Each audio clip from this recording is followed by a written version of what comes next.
Elderberry, greetings. How you doing? Welcome to the pre-show.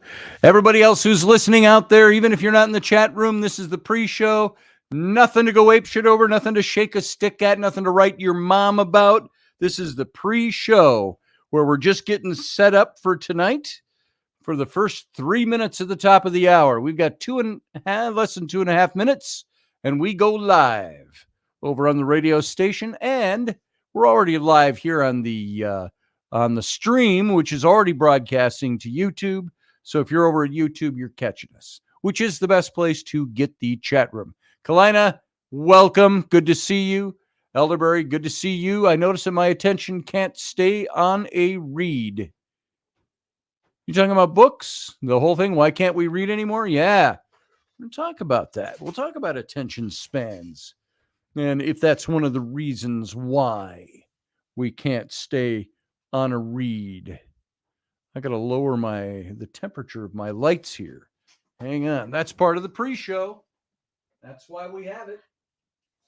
Let's find the light here. Light source. Down. Light source. Down. That's up. That's down. There we go. And I got to lighten this one up as well over here. Because, no. Let's see. Boom, boom.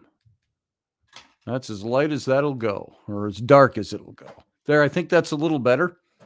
And we now have 1 minute before we go live. Much better, says Kalina. Thank you. So, here we are. I have my Gatorade. My curiously hydrating drink. Randall Flagg, good to see you. Nice to have you here. I looked washed out. I'm not as washed out now, right? You said looks better, much better. Okay. There we go. We'll go down one more notch on that. Hey, y'all, says Sterling from Japan. Good to see you, Sterling. Over in Japan. Michelle Kenham Free is here. Now we got about, 15 seconds when we go live. So I'm going to go dark. All of you sit tight. Don't go away. We'll be right back.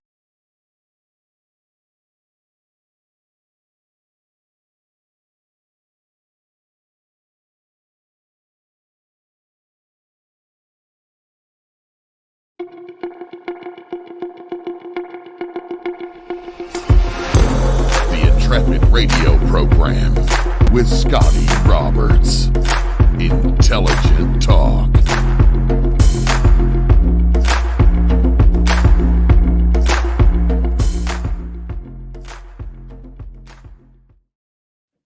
Good evening, ladies and gentlemen. Welcome to the show tonight. I am Scotty Roberts, your host of this here, my show, the Intrepid radio program, right here on the Odyssey Radio Network. And that's ODYSY radio.com.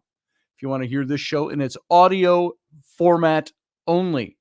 And come on over to the YouTube if you're already over there on the radio and you want to join the chat room. The best chat room for this show is over on my YouTube channel. That's youtube.com/Scotty Roberts.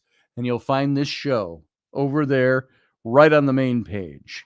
Because that's not the direct link. That's just the link to my YouTube channel. And you can come over. You can join. You can subscribe if you're not subscribed. And then you can join, which for a buck or $10 or $100,000, you can join this show. So it just helps us move along and mosey on. So what is YouTube, S-Field Guy? Yeah, that's where he broadcasts all the time. So he does his streams all the time over on YouTube. So you have to look him up. I'm working on a deadline. Please do not be offended if I do not respond in the chat, says Kalina. Okay, Kalina, we will keep that in mind. I can never be offended, just intrigued, says Field Guy. There it is. So welcome to everybody who's here. All those of you who are straggling in, thank you for being here. And I appreciate your presence. I'm glad that you like this show enough to come on in. I try to razzle dazzle and tap dance as much as I can, and hopefully you will enjoy it. Ryan Gale is here. Ahoy, Ryan Gale. It's good to have you here. Ryan, did you hear the show last week we did on the American Revolution? The shot heard round the world on the anniversary, the April 19th, 249th anniversary of the Battle of Lexington and Concord. I thought of you as I was posting that show, thinking you're going to want to come in and you might have some things to say about that show. I don't know if you heard that one or not. Oh, you did. Okay, good. Glad you were here. And tonight, I want to get into something that is a topic that, why does this come up? Because some of my own kids will say, my own 12-year-old daughter, I hate reading. I go, why do you hate reading? Reading's cool. It's good.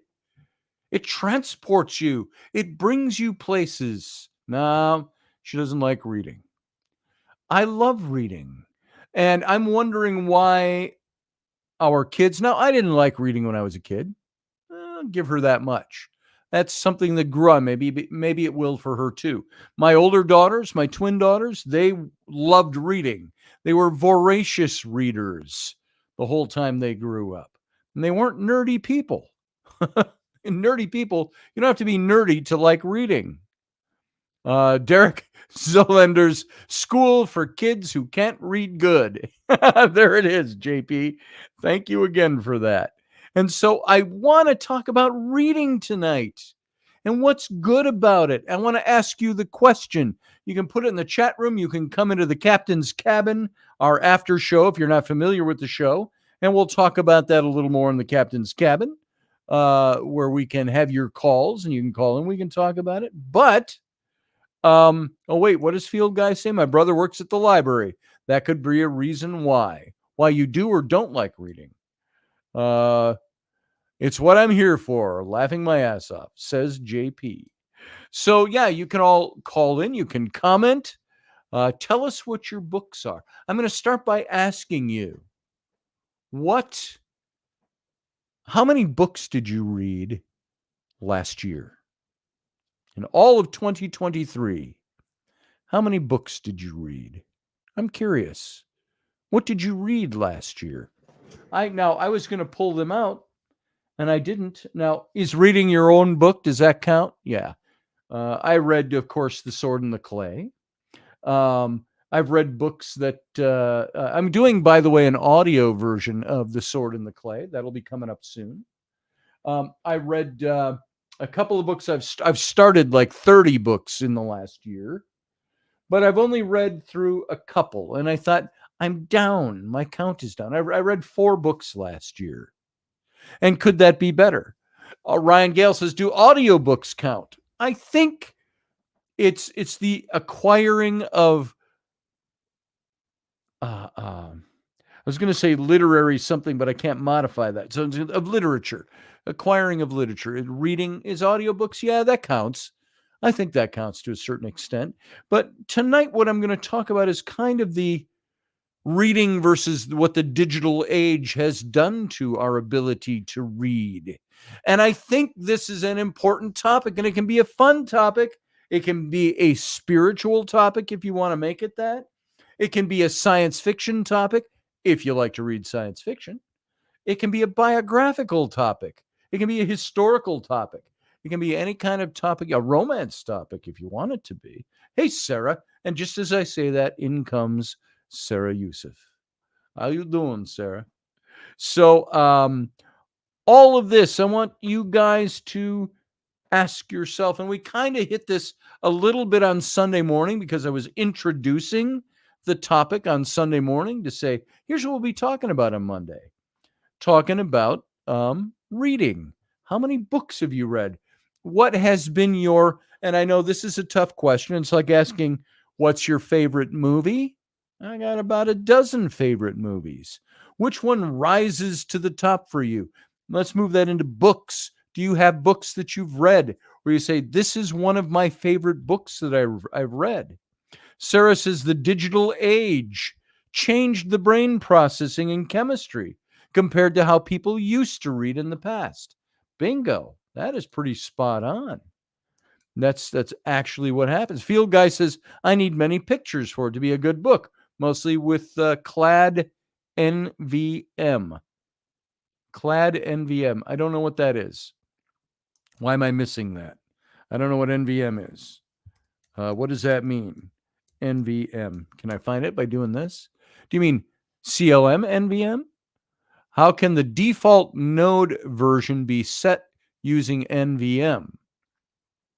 So you see, I have no idea. Non-volatile memory? Are you talking about? The definition and meaning? NVM, discussing relation, list, discuss, see, hear, unlove, etc. Definition. What's their definition here? Oh, they've got an active sentence.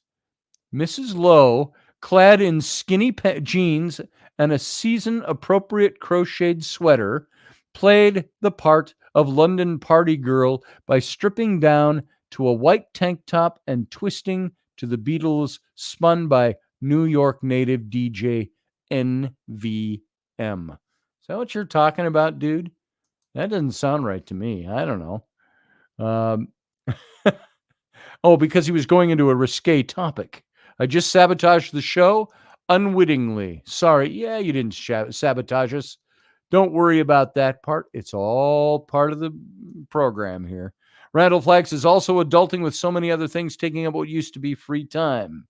Exactly. Reading. When do I get a chance to go over here and go, oh, let's see. I think I will pull out my Irish myth, legend, and folklore, fairy and folk tales of the Irish peasantry, edited by William Butler Yeats. I could take this book and say, this is something that I could see myself sitting down and reading.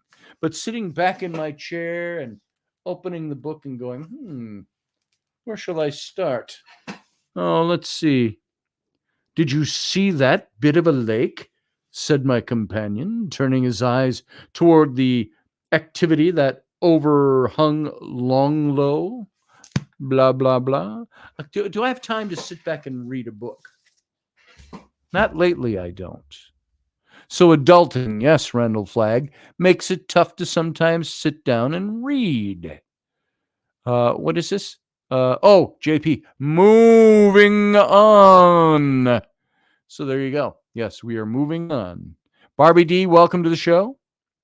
If I listen to someone reading, does that count as me reading? That all depends on what you retain. Do you retain more when you listen? Do you retain more when you read?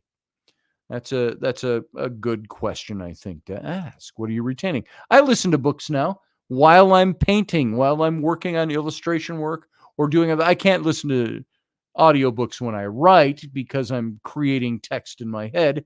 That would just be super distracting. So Sarah says people nowadays take for granted the ability to read.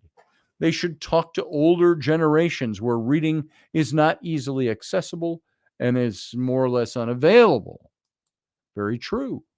Field Guy says, I've never listened to an audiobook before. Really? I've got a Audible membership. And I pay, I think, $15 or $16 a month for that. And every month you get a free book. So I don't buy a lot of them, but I get the free books when I can. I just downloaded the Sacred Mushroom and the Cross, which we talked about. And I've been just started listening to that. It's a 10-hour and 21-minute read is left in this book. And I just barely got it started.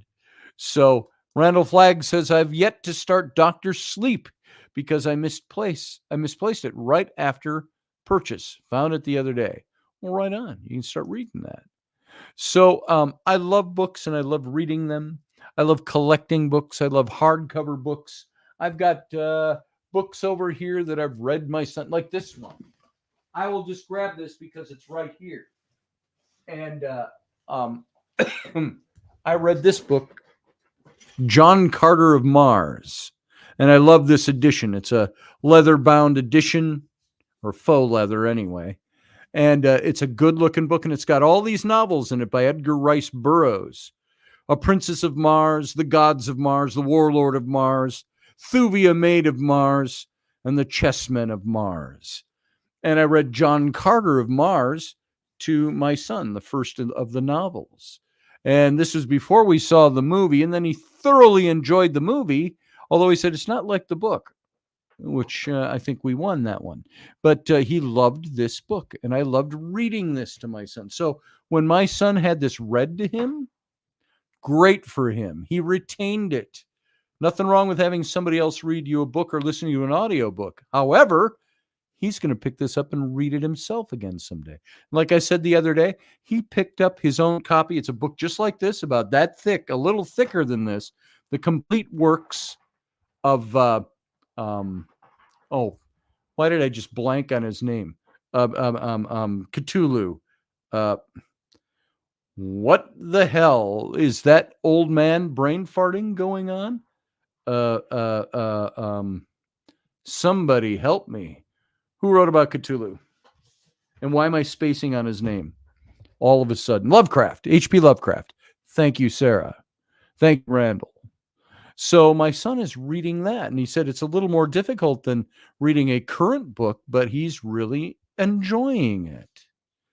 So reading. I start off with this whole thing by saying I read 4 books last year. And the reason for that low number, I guess, is the same maybe as your reason for reading fewer books than you think you should have read last year. Maybe you don't even think you should have read books last year. I think reading books is very important. I think it's not just attaining our literary past, attaining or present. It depends on when the book was written. It's learning things. It's gaining knowledge. It's expanding our vocabularies. If you want to speak real good, read a book. Read more books. Expand your horizons. So here's the thing. I asked that question. Why can't we read anymore? Can books save us from what digital does to our brains? Now, I'm not talking about audiobooks inclusive of digital there. Let's move on to this. I've been finding it harder and harder to concentrate on words. How about you? Oh, that's my my Bluetooth communicator. I don't know why it just now connected. There you go.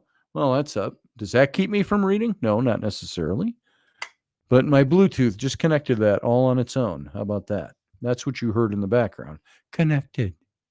All right. So I've been finding it harder and harder to concentrate on words, on sentences, on paragraphs, let alone chapters. Chapters often have page after page of paragraphs. And it just seems like an awful lot of words to concentrate on their own.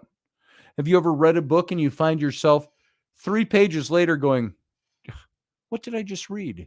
Sometimes I do that. I blank out while I'm reading and I realize I've just read 3 pages and could not come back to you and tell you what I just read.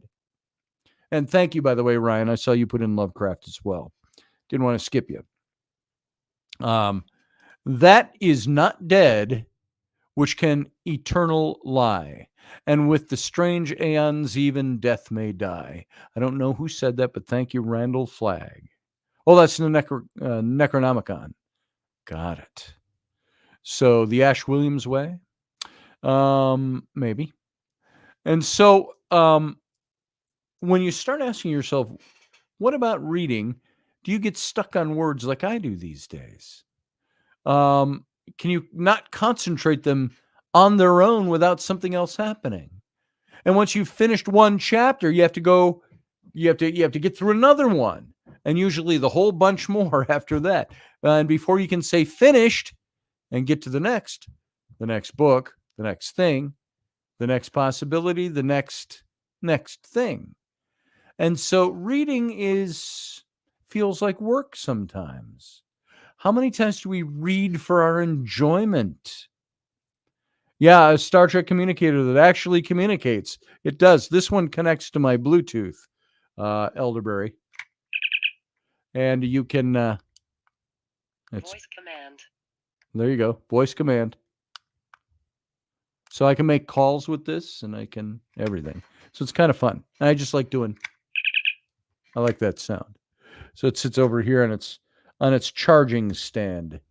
So I'm an optimist.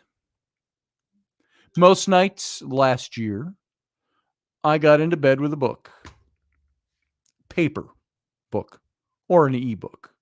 And I started. I would read. I'd read and read one word after the next, a sentence, two sentences, paragraph, maybe three. And then I just needed a little something else, something to tide me over, something to scratch that little itch at the back of my mind, just a quick look at an email on my iPhone, to write and erase a response on Facebook, a response on Instagram.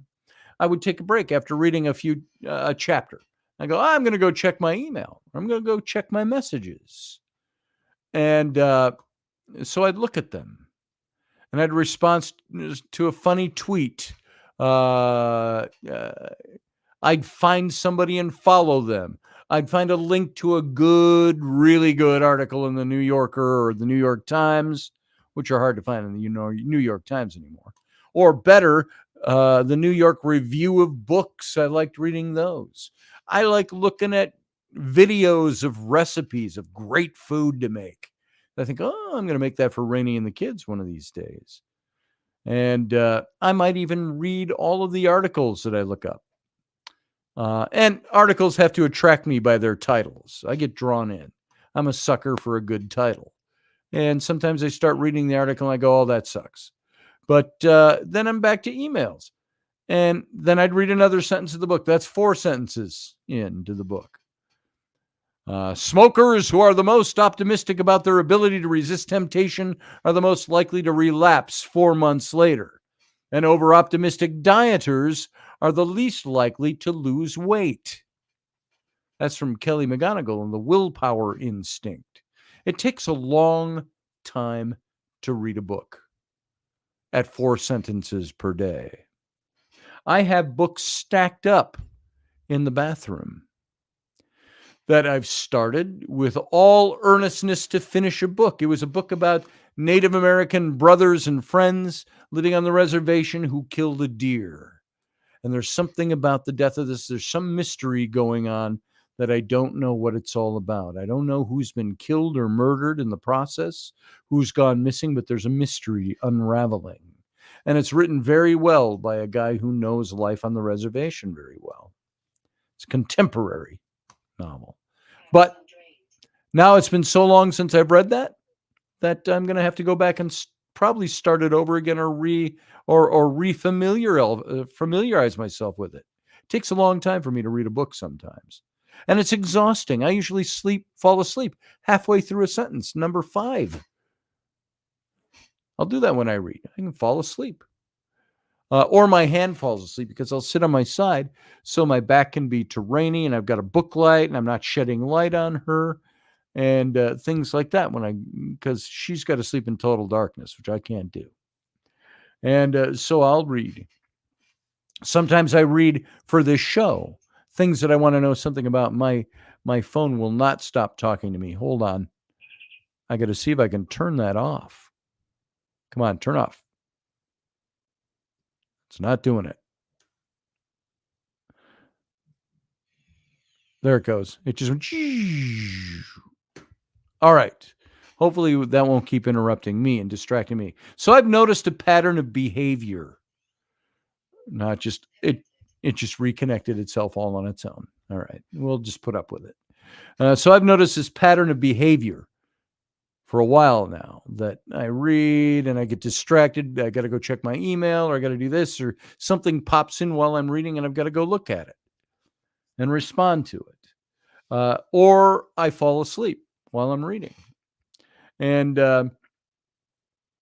I think last year's completed book tally of 4 was as low as it's ever been. And it was dispiriting to me that I'd only gone through 4 books last year. Most deeply so because my professional life revolves around reading, gaining knowledge about things, expanding what I think I know about things. And so I've kind of dedicated myself to topics that I need to read in order to learn things. And if I'm writing books that are supposed to be not just entertaining, but reference material, that I need to know what the hell I'm talking about. And reading books is some of the best way to do that. So I believe in books. And I'm dedicated to having books. I mentioned the other day, and I've mentioned on this show before, I started collecting books when I was in college my freshman year. I said, I'm collecting hardbacks so I have books when someday I have children. So I have books that they can read. And now I've got thousands of books. So I'm addicted to it. I believe in them. Yet I was never really able to read them for a long time because I just couldn't get through them. And I'm not alone. I said, when I first started really reading books was when? It was when I was a week out of college. I was at my mom's house. I didn't get a job yet. I didn't go out hoofing it to get a job right away.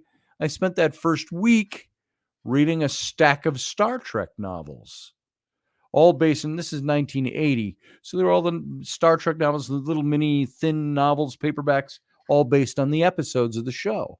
There were 79 of them to get through, plus all the new episodes they were writing in a novel form. But I'm not alone on this not being able to read very well. Not that you're not literate, it's that it's the time it takes to do it, the effort. I heard an interview on the New Yorker podcast, and the host was interviewing a writer and photographer, Teju Cole. And the host said, one of the challenges in culture now is to, say, listen to a song all the way through. We're all so distracted. Are you still able to kind of give deep attention to things? Are you able to sort of engage in culture that way? And the artist said, yes, very much so. Now, when I heard this, I felt like hugging the host. He couldn't even listen to the song all the way through before getting distracted. Imagine what his bedside pile of books does to him. I got so many books stacked up that are on my reading list that I'm not getting through. Who can't listen to a song all the way through, says JP. Me, sometimes. I like listening to songs, but there are times I go, I got a call coming in. I got an email coming in.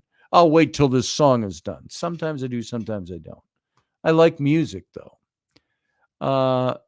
What was true of my problem reading books, the unavoidable siren call of the digital hit of new information. That was true in the rest of my life as well. At my kids' games at school, or the worst of all, elementary school fall pageants or winter concerts. You're like, oh my God, I got to sit through. You look at the menu for the night.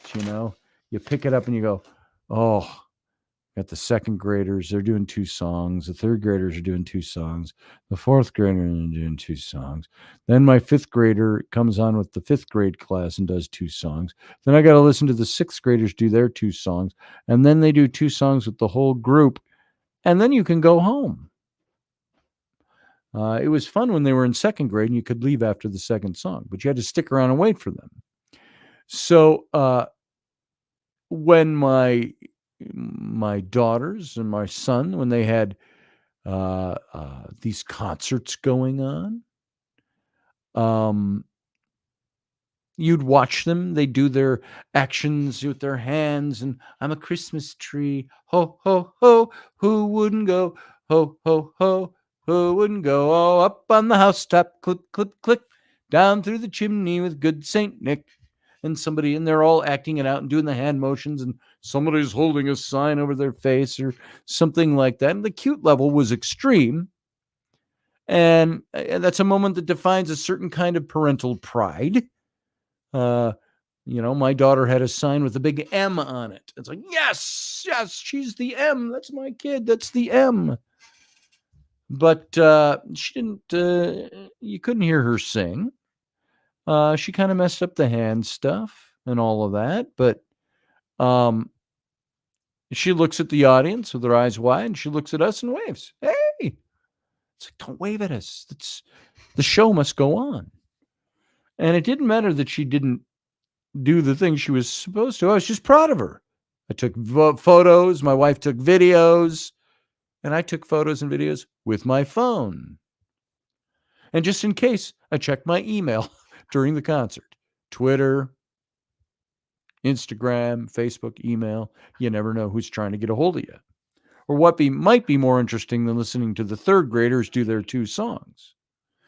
And I find myself in these kinds of situations quite often, checking my messages or my email or my Twitter or Instagram, my Facebook, with nothing to gain except the stress of a work-related message that I can't answer right now anyway, because I'm either in a concert or in a meeting or something like that. So it makes me feel vaguely dirty reading my phone with my daughter doing a spring concert up on stage. Something wonderful right in front of me. It's like I'm sneaking a cigarette or a crack pipe or something. So one time I was reading on my phone while my older daughter was trying to talk to me. I didn't quite hear what she said. In any case, it was reading an article about something I think that was vaguely important to me. North Korea or China trying to attack Taiwan or whatever. And so she grabbed my face in her 2 hands and pulled me towards her and said, "Look at me when I'm talking to you. Hey, hello." And she was right. I should have been. But at that moment, I was deeming my digital attachments too highly. So spending time with friends or family, I often feel a soul-deep throb coming from that perfectly engineered wafer of stainless steel and glass and rare earth metals that's in my pocket. Touch me. Look at me. You might find something marvelous in me. So says my phone. And the sickness isn't limited to when I'm trying to read or once in a lifetime events with my kids. How many times do they do a 2nd grade spring concert? Not often. Once. So at work, my concentration is constantly broken. I might finish writing an article or working on my book or working on a graphic design, and right in the middle, bing, I hear something and I got to go check a message. I have to answer that client's request, reviewing, commenting on new designs, cleaning up the copy on my own website's about page, contacting so-and-so. Taxes is another one. So all these tasks that are critical to my livelihood get bumped more often than I should admit by a quick look at Instagram or Twitter or Facebook. I sometimes will wake up in the middle of the night at 2:00, gotta go pee. I go upstairs, you pee in the middle of the night. Come back down, you lay down, you're wide awake. I got 5 hours till I have to be out of bed to get the kids going for school. I can look at my messages. And then I will look up at the clock. It's 2 a.m. when I started. I'll look up at the clock. It'll be 3:45. I've been on the phone for an hour and a half doing nothing but scrolling through and looking at videos or messages or whatever. And I usually mock people who, "You're so addicted to your phone. What are you looking at those videos for? What's it do for you?" So we're all addicted to that kind of stuff. And email, of course, is the worst, because email's where work happens for me.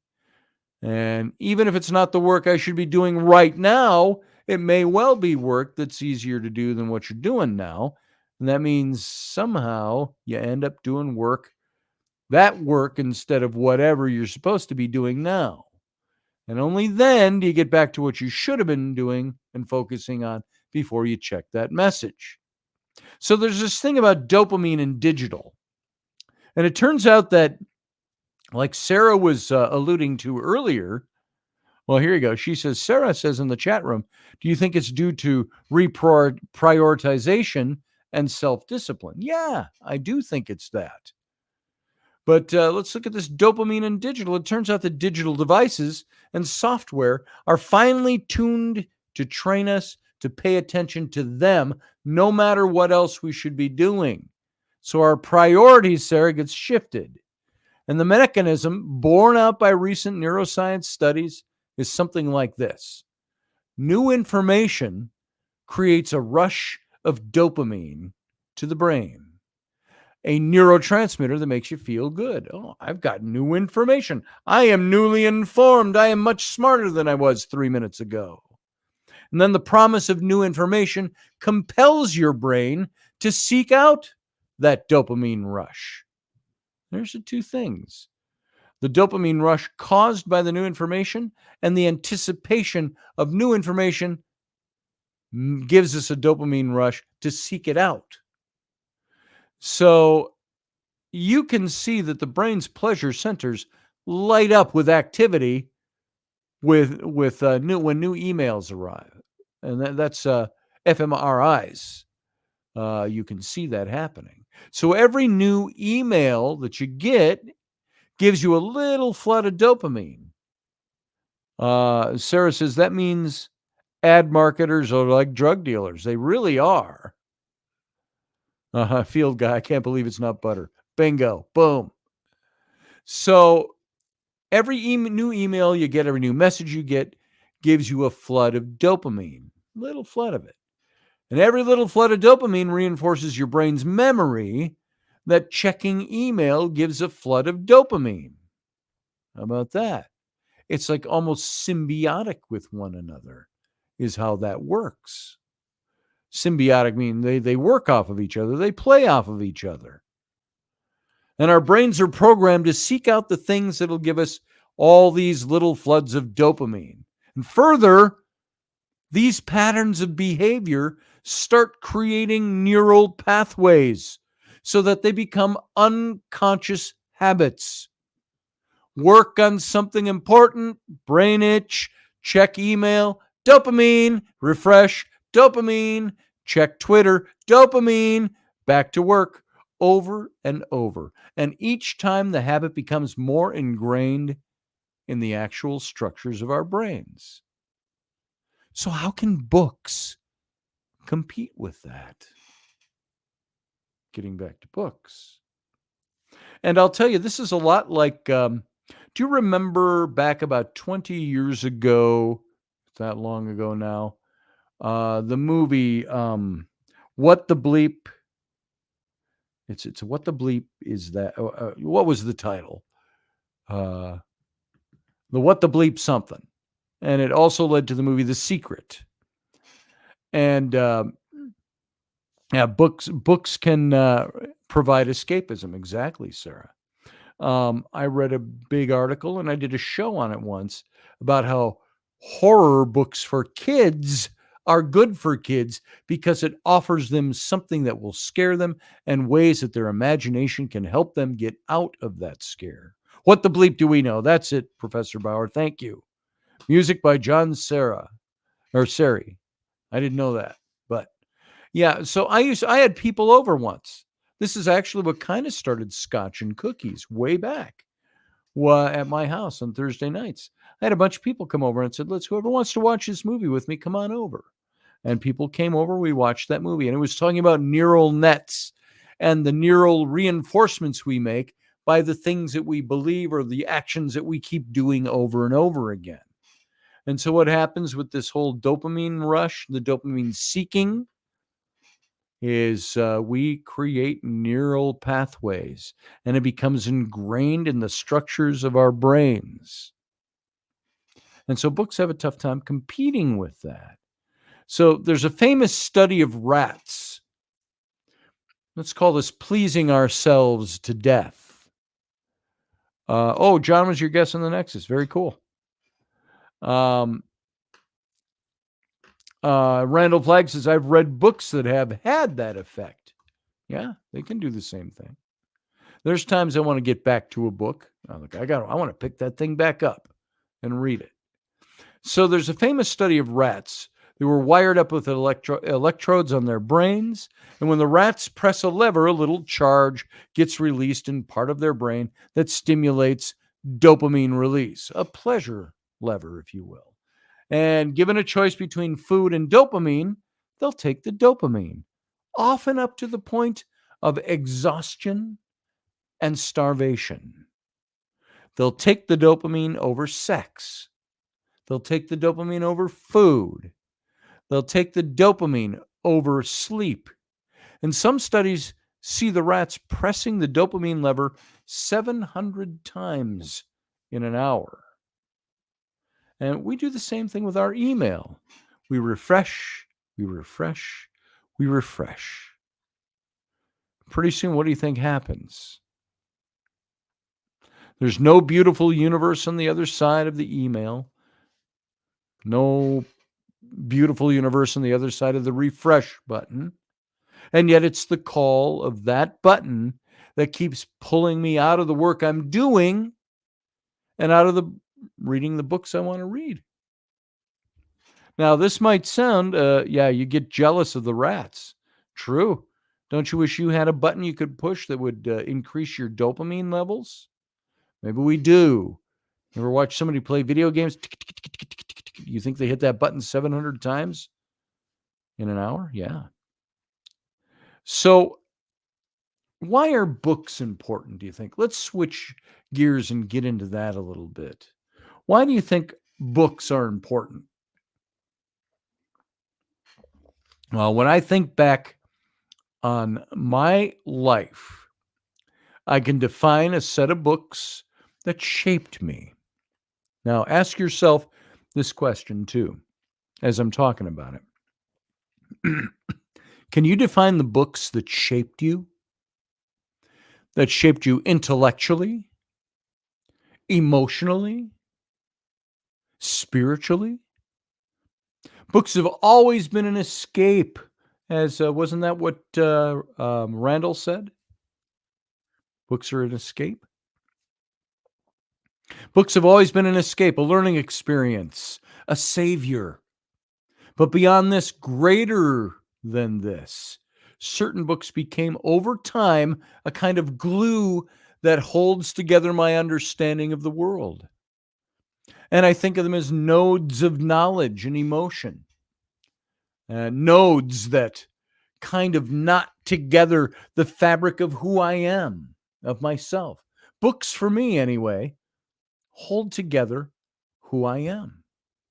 My wife's grandmother, kind of tongue-in-cheek, said to her once, and said to me once many years ago, "Why do you need all these books?" When we were moving once. I said, I need them. I just need them. I love my books. And I didn't want to get into a deep esoteric conversation about it, but I love my books. And because they are things that do things. Think of the books and maybe share it in the chat room or in the after show on the captain's cabin. Talk about the books that have changed you, that have shaped you. Can you look at a book that's changed you and shaped you? Some people might say the obvious, well, the Bible. Sure. It's a book. It's a collection of books. And in a theological way, you can let your life be changed by that. What books have changed you spiritually? What books have changed you intellectually? What books have changed you emotionally? One of the first books that really had an impact on me, I think I've got it sitting right here. Yep, here it is. It was in the 9th grade. In the 9th grade, I was 13, and it was this book. It was To Kill a Mockingbird. This book by Harper Lee was a book that changed me emotionally. I've read it only a couple of times since the 9th grade. It's not a book. I don't read books over and over again, but I wanted to revisit it a few years ago. And about 4 or 5 years ago, I read this book chapter by chapter to my kids at bedtime. And there were some nights it's like, Dad, keep reading. Don't stop at that chapter. And I wanted this book to make an impact on them like it made an impact on me. This is one of those books that made an impact on me. And so can you define the books that have shaped you emotionally or spiritually or intellectually? I've watched the movie, one of the best movies by Gregory Peck. Yeah, Field Guy, I loved the movie. And of course, I'm going to tell you, Field Guy, you know this already. The movie was fantastic and it was great. This is even better, the book, if you read it. Sometime maybe we'll just have a reading books show we'll do. Do a show once a week or something where we're reading books. And this stuff is so great. It's such a good book.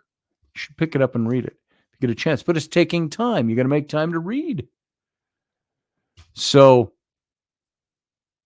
books in ways that are different to visual art, to music, to radio, to podcasts that you listen to, books that are different to love, even force us to walk through another person's thoughts, one word at a time, over hours and days. There's a phrase in this book, and I don't know if this is where it originated, probably not, but she says in here, Atticus, the dad, says to Scout, the girl, sometimes you got to get up and put somebody else's shoes on and walk around in them for a while to know what they're really like, to know what it's like. What? He says, To Kill a Mockingbird makes me feel uncomfortable. No crap, dude. That's why it should be read. Yeah, there are uncomfortable things that happen in that book. I would agree with you, JP. There are uncomfortable parts. It makes us uncomfortable with sometimes who we are, what our social strata is like, what our racial tendencies might be. It's all peaked in that book. Hey, Claudette, welcome to the chat room. Boo Radley was the hero all along, says Field Guy. Yeah, he kind of became the unsung hero, didn't he? And that made that book fantastic. And by the way, that was Robert Duvall's first ever acting role, playing Boo Radley in the movie. Vonnegut's Slaughterhouse-Five was a big one for me. JP, I will tell you, even to this day, I've not gotten up my guff to read Slaughterhouse-Five. I always ranked it in my head as something that was like Animal House. You know, you're forced to read it in school, and I didn't like it, and now I make references to it. Orwell. Reading Vonnegut, it was like reading Orwell to me. It was work. So it goes, yeah. And the book takes place in the 30s. It was of its time. Indeed, Field Guy. And she wrote it in the 60s, late 50s or the early 60s. The movie was made in the 60s. She was recently, by the way, the little girl who played Scout. I don't remember her name. She was in the stage version of To Kill a Mockingbird just a few years ago, playing Mrs. Dubois, the old haggy woman sitting on the rocker on her front porch that Scout comes and reads to. And so the same actress who played Scout in the movie played Mrs. Dubois on stage because she's old now. So I just thought that's anecdotal. That's just kind of interesting. I was never made to read it, says JP. It was suggested to me by a summer school English lit teacher. Which one, To Kill a Mockingbird or Vonnegut? So Vonnegut, one of these days I'll break down and read Slaughterhouse-Five. It's a classic I should read. It's like saying, have you read Dune? Well, no, I actually haven't. I picked it up once and I started reading it and I got tired of it right away. I got something else went on. Vonnegut. And so I never read Dune. Some of the classic science fiction writers. I've read some of their works, but I haven't read a lot of them. So books are different, is the point, than visual art, music, radio. They force us to walk through another's thoughts, one word at a time, over hours and hours and days. And we share our minds. It's like mind melding for that time with the writer. We share the writer's mind. Read a little Hemingway, you pick that up. And a good writer will share their mind with you. And there's a slowness, a forced reflection that's required by that medium. That's unique. Books recreate someone else's thoughts inside our own minds. And maybe it's this one-to-one mapping of somebody else's words on their own without external stimuli that give books their power. Books force us to let someone else's thoughts inhabit our minds completely. And this is why I think even digital books, I listen to them. But reading the words, concentrating on the letters and the words, and reading and soaking it in. And by the way, I'm not a slow reader. I can read very fast. But when I read a novel or a book, I read deliberately slow because I want to soak in the words. I want to soak in the meaning. I want to catch the empathy of the words on the page. And books aren't just transferers of knowledge and emotion, but they're a special kind of tool that flattens oneself into another, that enables the trying on of foreign ideas and emotions. That's why I hate reading a book where the characters are one-dimensional. It's like, that was waste. That's why even watching a movie, I can get sucked into a movie if the movie's made well, but a book will bring you in even deeper into the same story, obviously. Now, this suppressing of the self is kind of a meditation too. While books have always been important to me on their own, I'm talking pre-digital even, merits, it started to occur to me that learning how to read books again might be a way to start weaning my mind away from the dopamine-soaked digital deterioration of our society. This meaningless wash of digital information, which would have a double effect. I'd be reading books again and I'd get my mind back. And there are often beautiful universes to be found on the other side of the cover of a book. Now, the problem with digital stuff, recent neuroscience confirms many of the things we sufferers of digital overload know innately. That successful multitasking is a myth. It's an absolute myth. Multitasking makes me stupider, and it probably makes you stupider too. And so, according to psychologist Glenn Wilson, the cognitive losses from multitasking are equivalent to smoking pot. How about that? And this is bad for so many reasons. It makes us less effective at work, which means either we get less done when we're multitasking or have less time to spend doing other things, or both. Nowadays, I've gotten into the habit of trying to focus on one thing at a time. So being in a situation where you're trying to concentrate on a task and an email is sitting unread in your mailbox can reduce your effective IQ by 10 points. So says The Organized Mind by Daniel Levitin. And it's worse than that, though, because this constant hopping from one thing to another is also exhausting. My least productive days, the days when I've spent most time jumping between projects and emails and Twitter and whatever else, are also my most exhausting days.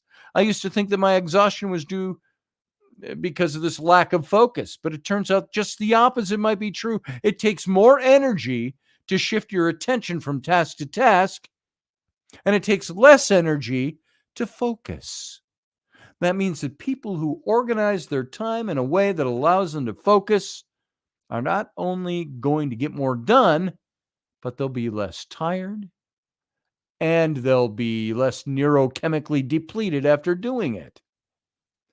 So the problem defined is this. 1, I cannot read books because my brain has been trained to want a constant hit of dopamine, which is a digital interruption that's provided. Number 2, the digital dopamine addiction means I have trouble focusing on books, on work, on family, and friends. That's the problem identified. But there's so much more to it. And I'm almost out of time on the radio. We've got about 2 minutes left, folks, and we got to get out of here. But don't forget about television. We live in a golden age of television. There's no doubt. The stuff being produced these days isn't always really good, but some of it's getting better and better in its production value. And there's a lot of it. And for the past couple of years, my evening routine has been a variation on getting home from work, exhaustion, making sure my kids have eaten, make sure I eat, get the kids to bed, spend time with my wife, feel exhausted, turn on the computer to watch some neo-golden age television like Star Trek, fiddle with work emails, generally piddle around while that golden age era TV consumes 57% of my attention. Be bad at watching TV and bad at getting emails done. Go to bed. Try to read. Check email. Try to read again. Fall asleep. I encourage you to try something. Instead of watching TV at bedtime or looking at your phone, read a book. Try it for a week. So, calling BS on the pot analogy, obviously and naturally, says Professor Bauer. I get more done after a nice bowl of Blue Dream than any stimuli. Maybe. So those who read own the world, and those who watch television lose it. So Werner Herzog said that. And we've got just a few seconds. We've got to start ramping down. I don't know if Werner Herzog is right, but I do know that I would never say about television, even the great stuff, of which there's plenty, what I say about reading a good book. There are no television shows that exist as nodes holding together my understanding of the world. My relationship to television is just not the same as it is to books. And there's more to this, and maybe I'll pick this up on Wednesday a little bit, and we'll mishmash a couple of topics. But for now, I've got to tell the radio audience good night. Come on over to the YouTube channel and join us for the Captain's Cabin. Radio audience, live long and prosper. Join us every weeknight at 9 p.m. Central Standard Time, 10 p.m. Eastern. The Intrepid radio program, a Scotty Roberts Productions broadcast.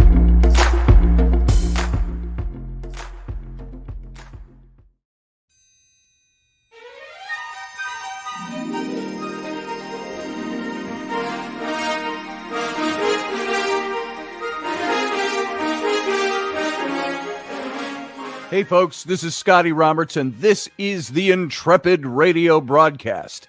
I've been broadcasting for about 20 years now, covering such topics as science, politics, the paranormal, weird science, weird world history, archaeology, and the paranormal. Everything from ghosts to cryptids to creepy things that go bump in the night. So every week I bring you 3 new episodes. Come and join my channel and also be a patron to this site. So see the details below, and we'll see you here.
Dave, I love you, brother. I miss you too. I miss you too, I heard. Yep, Did you guys hear that? I heard that. I miss you, Dave.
Well, and welcome to the captain's cabin. Good to have you all on board for the after show.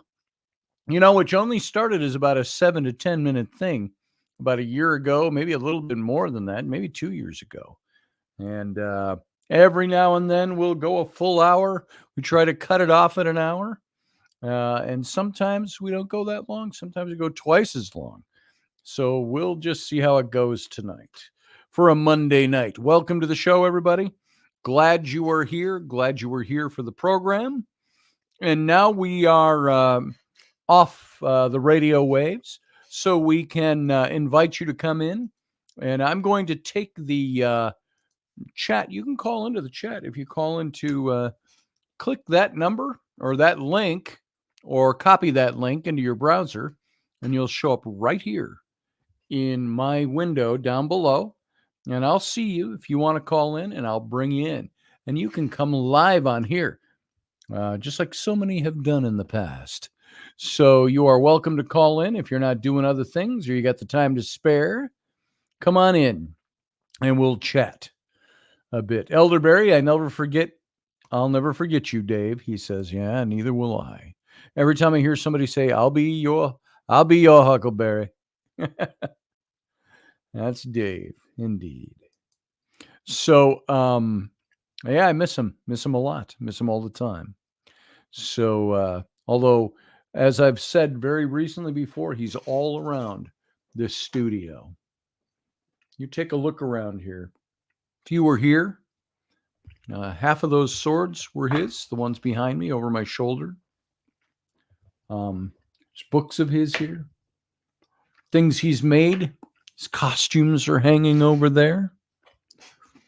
Sam's got a lot of his costumes. So, and Dave is still here. No new updates on Ruben. I feel like I'm a little bit behind the times on Ruben. I talked to Susie a couple of weeks ago, and I talked to Ruben a couple of weeks ago. And he sounds good.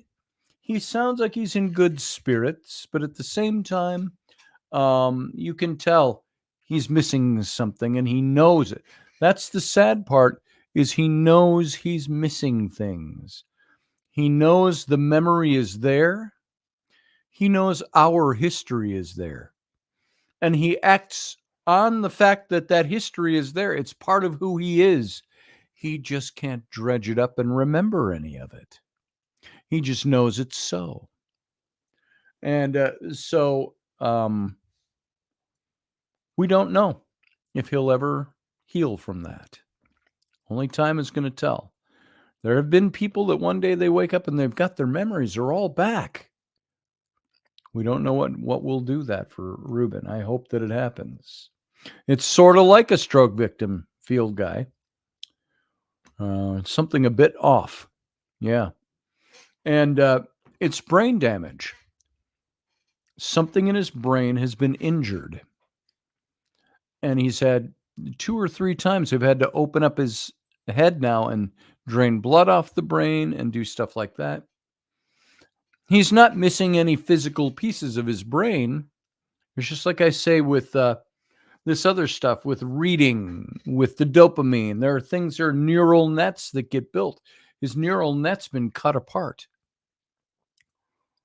And so there's no telling if that's ever going to rejoin. So, and like I've said before a couple of times, that's got to be tough for somebody whose whole life was built around being a linguist and reviving his ancient language of his culture. So that's tough for him. Hey, Jay here.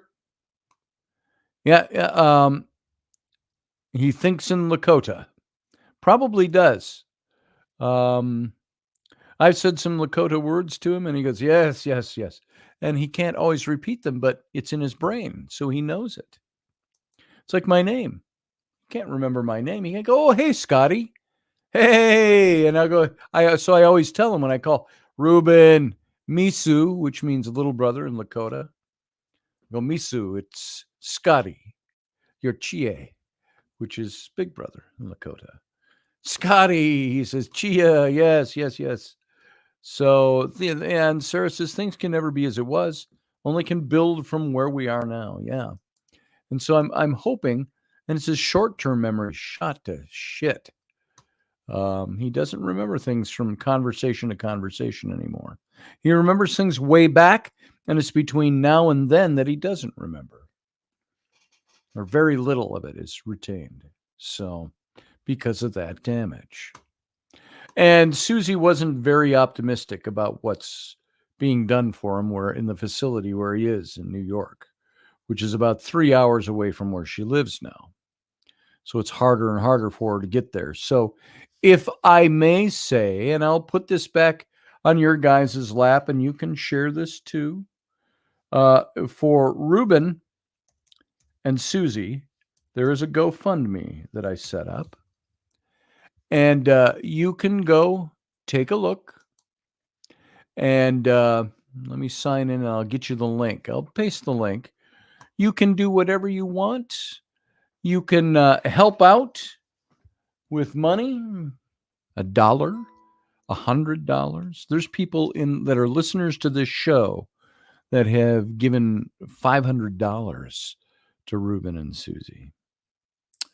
Very caring people, and the ability to do that. And there's some who can't give anything, but they pass it on to other people. If you can pass this on to others, that would be fantastic too. I've got to type in a code so I can sign in to get you a link here to this. Here we go. It's verifying me. Let's go here. We're going to go to viewing Ruben and Susie. So far, we've raised $2,608 for Ruben and Susie. And mostly for Susie at this point because it's her transportation getting up there. She was also suffering some neurological damage from, coincidentally, a head injury, severe head injury from years ago. And now Ruben's got the same thing.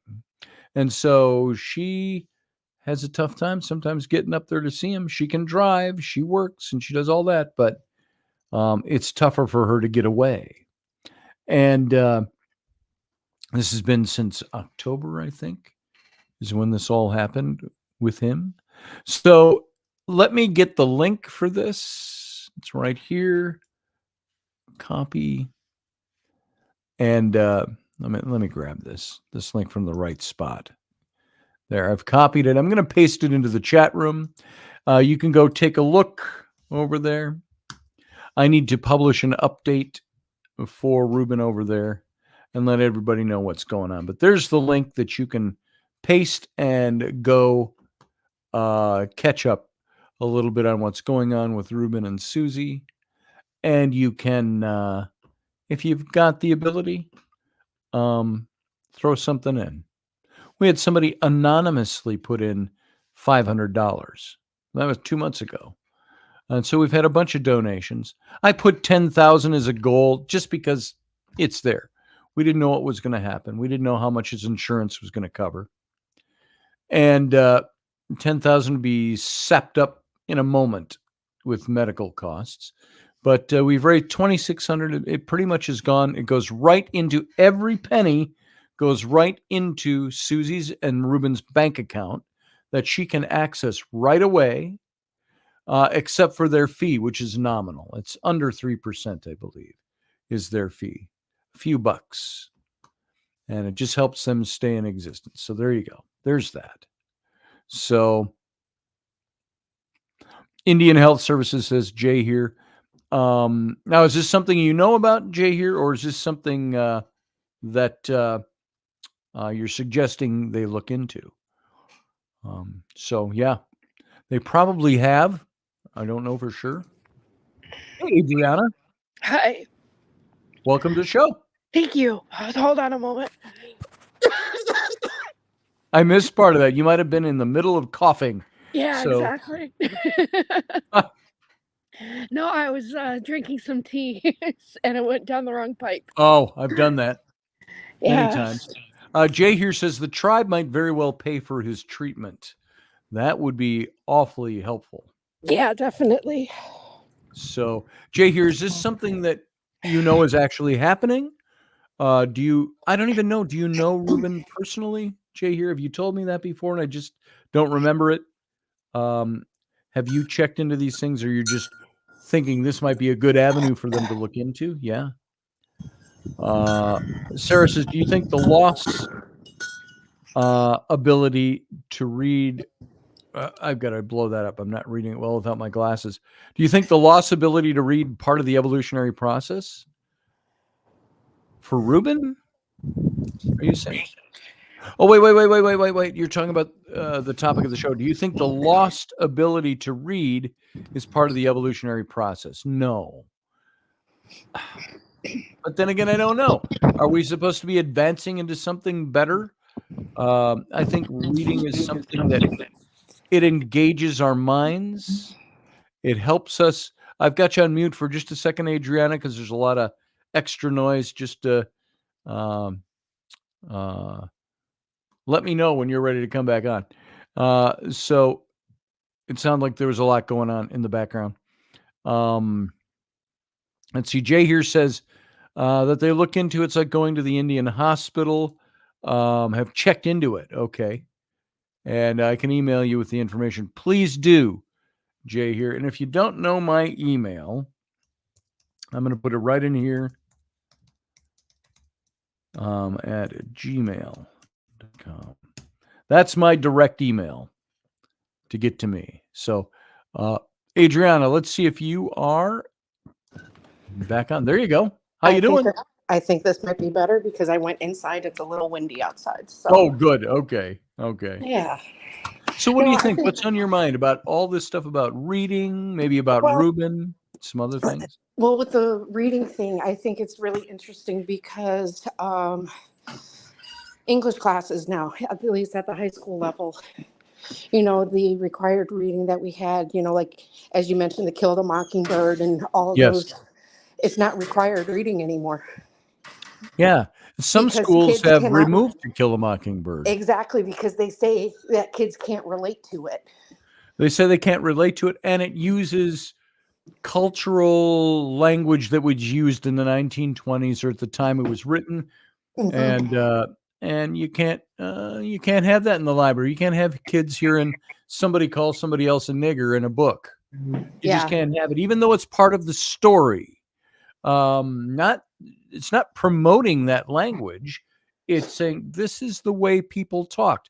And so I think what revisionists like to do is eradicate the past. Yeah. Well, that was cruel in the past. Well, it's interesting because I can't remember the title of the book that my son read actually this semester, but it had to do with the children soldiers during the 80s, with Idi Amin and everything like that. Yes. And he was getting upset in class because the way, as he was listening to the teachers, the way that it was being explained is that these kids volunteered to be soldiers, where it was just the opposite, right? Where they were forced into it. Yeah, exactly. So it's like, I'm just fortunate that my son loves history because he actually sometimes teaches his teachers about things Nice. that go on. So, Yeah. but yeah, And it's like I remember what To Kill a Mockingbird, Fahrenheit 451. Uh, oh gosh. To Kill a Mockingbird made the biggest impression on me Oh, in my teenage definitely. years of any book I think I'd ever read. And um, do you know why it made an impression? Mm, Because the teacher, she had to assign that book to us, but she's probably was like me. She wanted to read the book to the class, to a bunch of ninth graders hmm who don't need to have books read to them. But she said, let's take the class time and let's the last half of class, and I'll read another chapter of the book. And she did, and we loved it. And she would read that, and she was very expressive, and she made that book come to life for me. And I hmm didn't read it; I heard it being read, and I absorbed it, and then I read it again later, many years later. So, uh, yeah. So I think that there are books that Sarah says your stories teach us how to live and why, hmm and that's very true. There are books that I've read that I read them to my kids, and they're so moving to me that I was struggling through a book trying to finish it, reading it to my kids. And my daughter, I heard her say to my mom, to my mom, to her mom, to my wife, "Why is Dad crying?" And she said, "Well, this obviously is very emotional for Dad. He's really got strong feelings that are stirred up by this." hmm And that was true, and it was at the end of a book, and I read that, and it was really hard to croak out some of those last lines of the book. hmm Uh, it had an emotional impact, and I want those kinds of stories. I crave those kinds of stories. I wanna write books that have those kinds of stories. I mean, I have my own book that I read when I read it, that stir those emotions in me. Um, which, folks, I don't know if you think this is a treat or not, but Adriana and everybody else listen, I'm going to read a little segment of this book that you've heard before. Um, my book that I wrote, The Rollicking Adventures of Tam O'Hare. It's an illustrated book. It's an anthropomorphized book. It's a book I wrote for kids. Yet there are parts in that book that can get me awfully emotional. And there is a scene where they have to capture a ship. And they bring the ship into Harwich Harbor. And Queen Elizabeth is on board. Tam and his crew of raccoon pirates. And Tam is an Irish lord. And um, let's see. It's right at the end of this chapter. Let me find it here. There's a scene between Tam and Queen Elizabeth, and where they have a little confrontation, and he could be executed as a traitor, and she decides to forgive him because of his reasons for why he did what he did. And then they all gather in the home of a real person, Thomas Moore of Harwick. And here's how this chapter ends. It goes like this. Now, I mentioned all that I did to try to set the setting here. Tam and his ruffian crew of pirates are all at a meal and a gathering at the house of Thomas Moore after returning this great warship and that they captured. And they're all in the house, and there's a dance going on. It's the young Queen Elizabeth. There's a meal, a feast going on, and so on. The Queen was in progress, and all of her court is there and everything. And here's how this goes. That's the scene I've set now. The house of Harwick's Thomas Moore was filled with revelry that eve.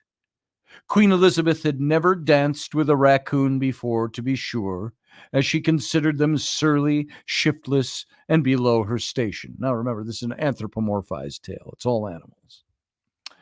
And intensifying her feelings of distaste was the salty, unsavory ragtag nature of these ragtag pirates, who most probably, she was sure, had never ever learned the finer turns of the pavane, the galliard, or even the quick-paced, swinging circular steps of the French branle. And even more egregious was the offense they caused to her artistic sensibilities. A raccoon simply cannot overcome his heavy-footed and oafish ways on the dance floor, she had earlier pontificated to the ladies in her court.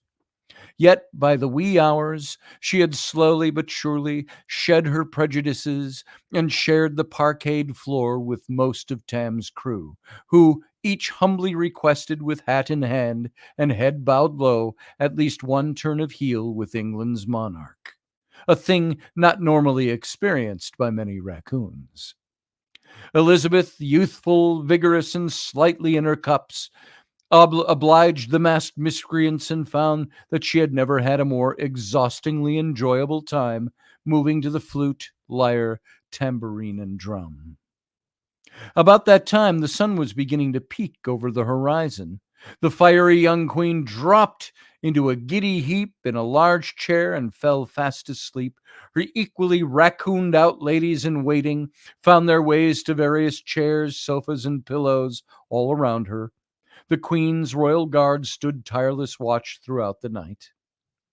McCrick, this is Tam's raccoon first mate, McCrick, early on in the festivities, had gazed across the crowded room and locked eyes with an enchantress, Thomas Moore's kitchen wench. The moment his black eyes met hers, he dropped the handful of potato pie he'd been stuffing into his gaping maw and veritably floated through the feasting, dancing, celebratory mob.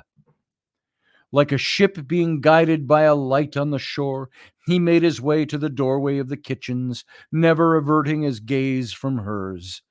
When he finally stood before her, he took her calloused, dirty hands in his own, seeing past the grease-caked fur on her face, blind to the sizable mole that protruded from her equally sizable snout. His gaze pierced through all the defenses that would normally send most sailors back to sea, coursing its way through the calloused exterior of this stout, rotund, hard-boiled working raccoon of lesser means, and all the way to her heart, which instantly captured his. Together, they spent the remainder of the night dancing in the scullery, oblivious to the world around them. Tam O'Hare, after a courteous, courtly dance with the Queen, quietly recused himself from the merriment and found his way to the balcony on the roof where Elizabeth had stood and looked out to sea that very morning. He pulled his pipe from his pouch on his belt, lit it, and puffed deeply as he watched the stars slowly travel their courses across the night sky. His thoughts were firmly fixed on the unfinished tasks ahead, and he longed to be on his way fulfilling them. But for the moment, he listened to the festive din coming from the great hall of the house below and smiled. The sun would rise soon enough. And then it's on to the next part of the chapter. But those are the things that you write them sometimes, or you read them, and they have such a grip on you. This chapter, in one of the closing chapters of the book, the whole book has been pointing toward a certain event. And when it happens in the book, he can't make it happen. He can't fix the problem.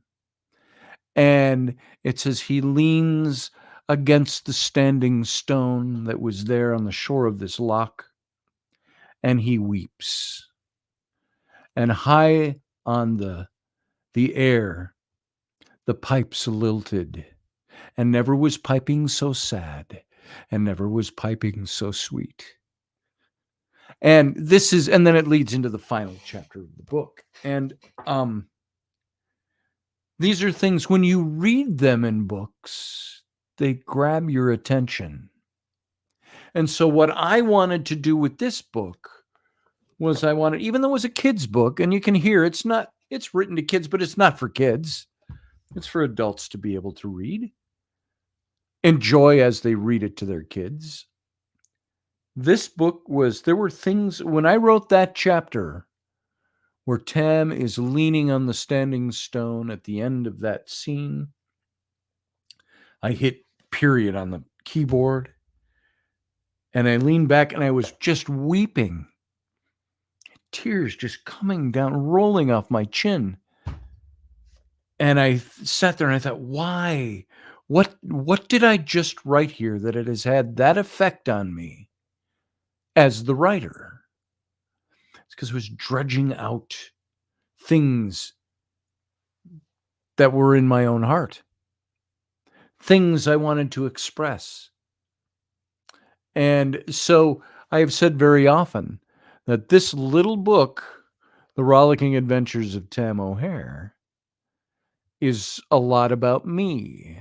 You wouldn't recognize it as me, but there's a lot of me in this book. Tam represented for me, even though he's a rabbit in this book, the character represented somebody who is all the best things that I wish I were, the nobility, the honor, everything that he is in this book.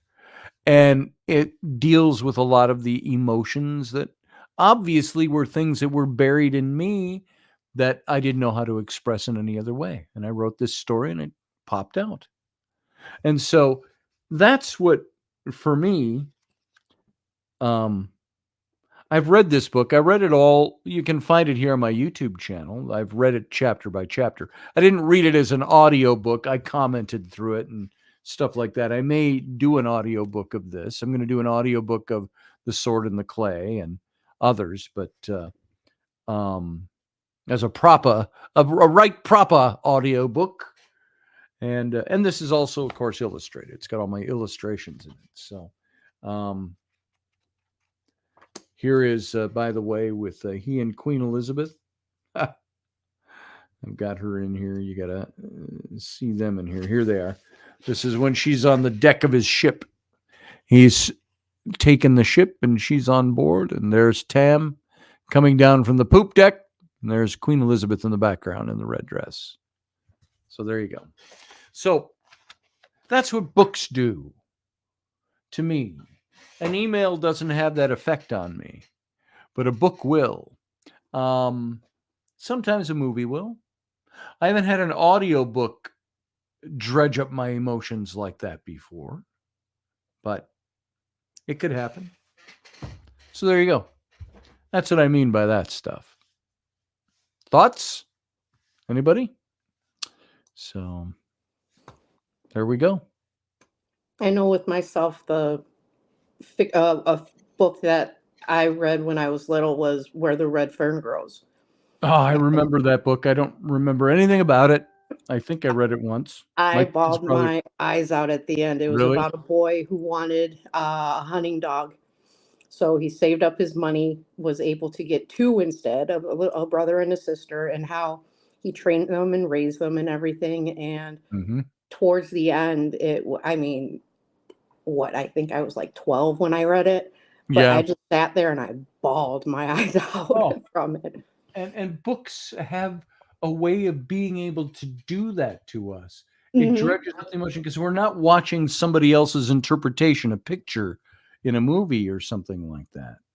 And that's what I like about books, is that everybody has their own vision of what they're reading. Yes. Somebody can read an excerpt, but they visualize it differently compared to, a friend of theirs or any of their friends, so. Exactly. You are getting your own private interpretation of something that you were reading. And books do that to me. I remember being so surprised in my early 20s. I read a book, and it was the first time I read a book that made me cry. And I hadn't been reading very long because I didn't like reading until I was out of college. I was like 21 or 22. And I read Leon Uris's Mila 18. It was about the the resistance against the Nazis in the Warsaw Ghetto. So it was the Jewish resistance, the Polish Jews' resistance, underground. And there was the death of somebody in there that you'd been following all through the book. And I remember I set the book down and I go, oh, I can't read this. It struck me. It took me so emotionally. And the next time I cried at a book was when I read Bury My Heart at Wounded Knee, which was D. Brown, Native American, his Native American perspective on the conquering of the American West. So it was a history book, but it was written very passionately. And there was a scene that took place that had been building up to this, and you knew it was coming. And the 7th Cavalry under Custer came riding in through the snow, playing. I'm forgetting the name of the tune. It's somebody. Jason would remember this. Their tune that they played on the bugles as they went riding in was the 7th Cavalry's.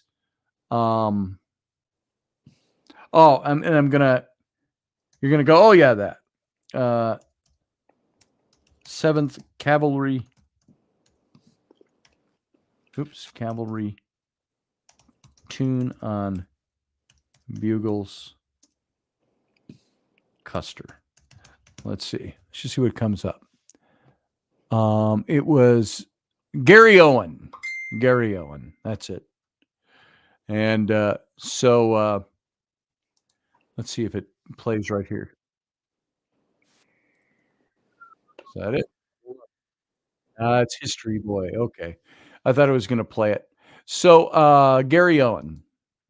So you can all listen to that and see what the Native Americans heard playing on the bugles while the 7th Cavalry came in and shot them all down. And it's a very familiar tune. So, you read about that, and I read about that, and I read about, it was the massacre at Sand Creek was the one, and I think it was Black Kettle was the chief. I believe that was, if I'm not mixing up two different events, I believe it was Black Kettle, the chief, the old chief at Sand Creek, and the massacre at Sand Creek.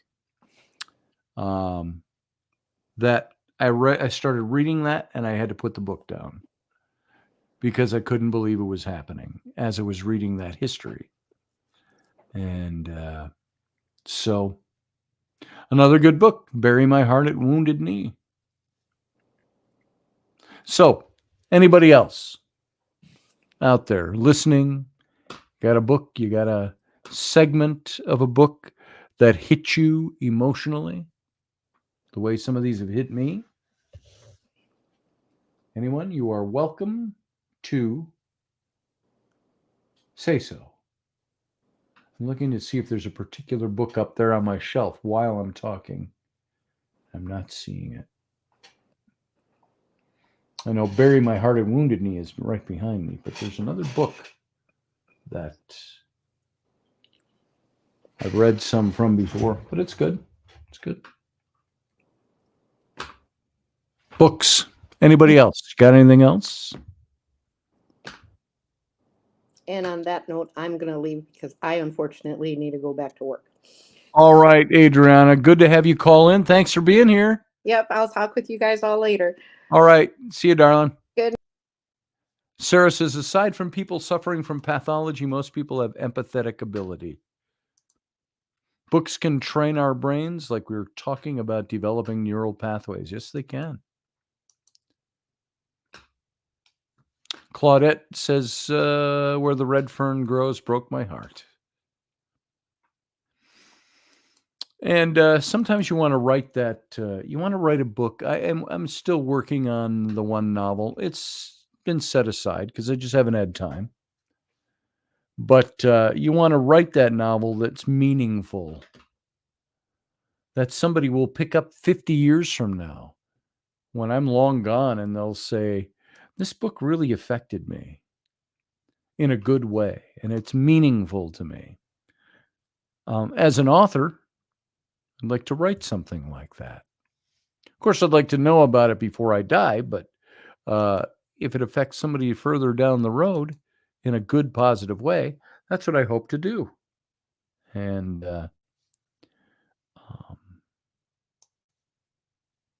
so there's that.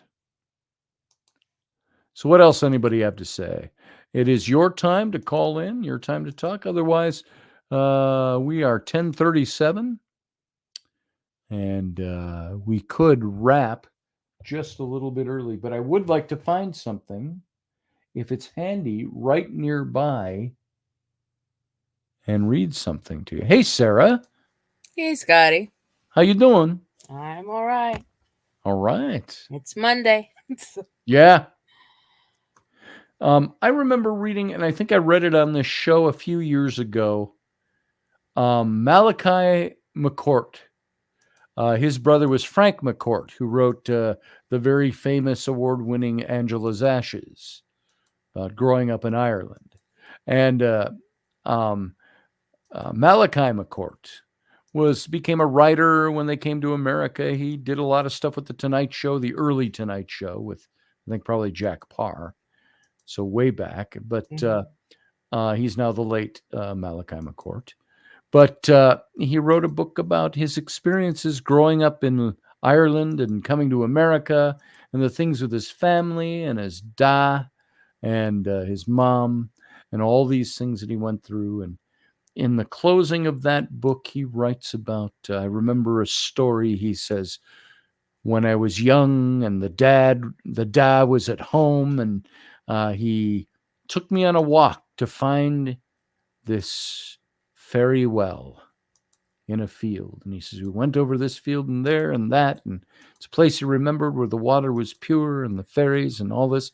He says, we never could. And he says, and we found it and we drank from that well and we sat under the shade of the tree and we walked home, and half the way he carried me home because I fell asleep. And so he relates this beautiful story of the dad he never knew very well, because he left his mother. He was a drunk. He left his mother and all of that when he was a young boy. And then he says, when I grew up to be a man, he says, I went back and looked for that fairy well again. And he said, I trudged down the same path, the same dirt road, crossed through the same fence I did when I was a young boy. And I went to the tree that was there when I was a young boy. And he says, I looked all over. And he says, I never did find that fairy well again.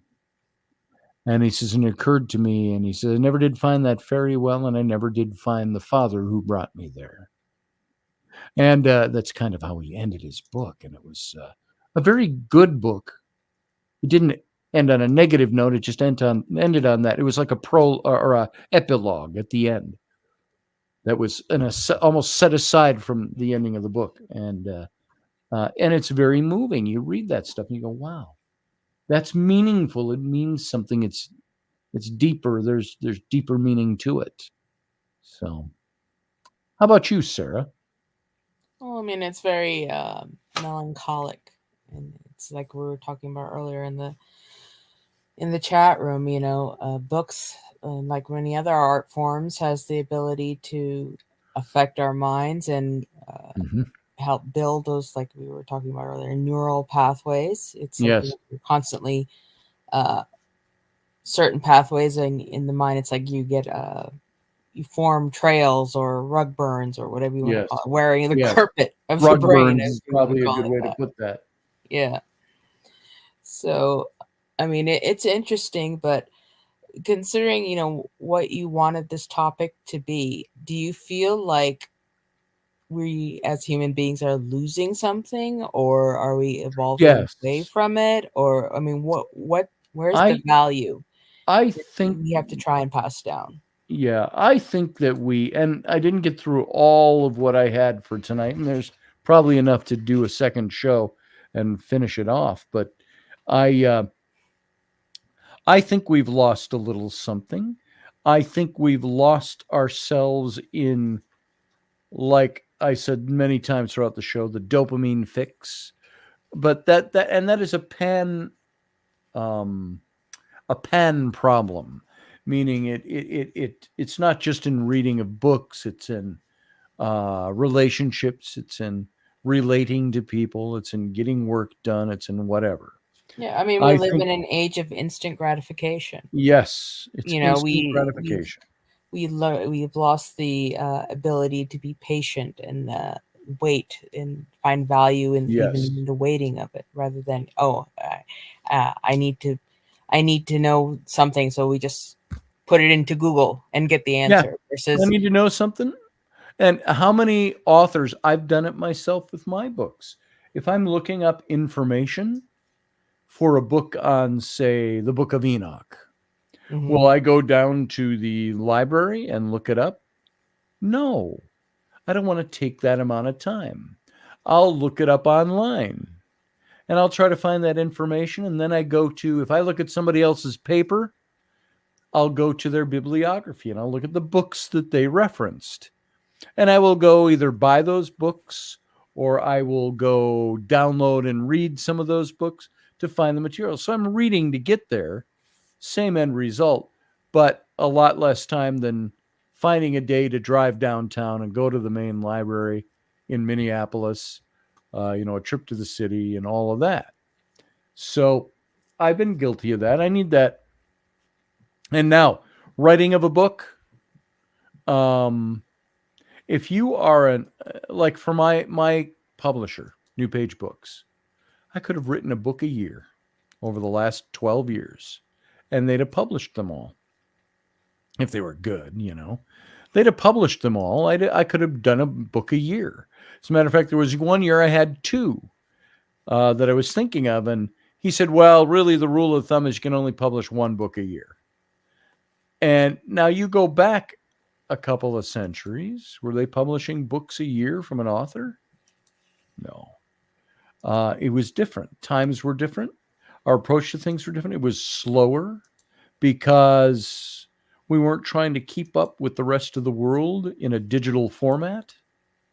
Now, I find there are books that my publishers ask me to write, books I want to write, that I start looking out there and I go, there's been 20 books written on this in the last 5 years. What can I add? What apple can I add to that cart? Other than, this is just my take on the same thing those 12 other guys just said. You know what they said? Same thing. Here's just my take on it. That might not be much different. What does Elderberry say? We know a little bit about everything and not enough about anything. And Jay here says we distract easily, making reading more difficult. That's true. I think the easily distracted part of our lives are because we've allowed ourselves to become easily distracted. I could sit here sometimes. I could be doing radio, and like right now, I could go over here, and while I'm talking to you, I could take a look at this and I could see what my buddy just said to me. And I can make it out while I'm talking. I can look over here because I got a message that came here over here on my Instagram. And while I'm talking about this show about reading, I'm looking at my notifications over there. And I'm looking at Cleopatra Jones. Delaney sent me a message. And Two Loons Tumblers and Derek and Rainey and Rocky Stucci and so on, and Howie Noel and Dakota Waddell, James McMichael, Darby Gould. All these people have messaged me. And so I can take that in, and guess what happens? While I am doing this show, I've already noted, when I'm done with this show, I got about 12 messages to go look at. And so the brain never shuts off or focuses completely. And you might not know it, but now I've read the names and stuff, so I did shift my gears a bit. But you might not ever notice that something pulls me off my game. Usually when I'm doing rabbit trails, Sarah, it's not because I've seen something else external. It's because my mind goes there. My mind is a rabbit trail-y type of mind.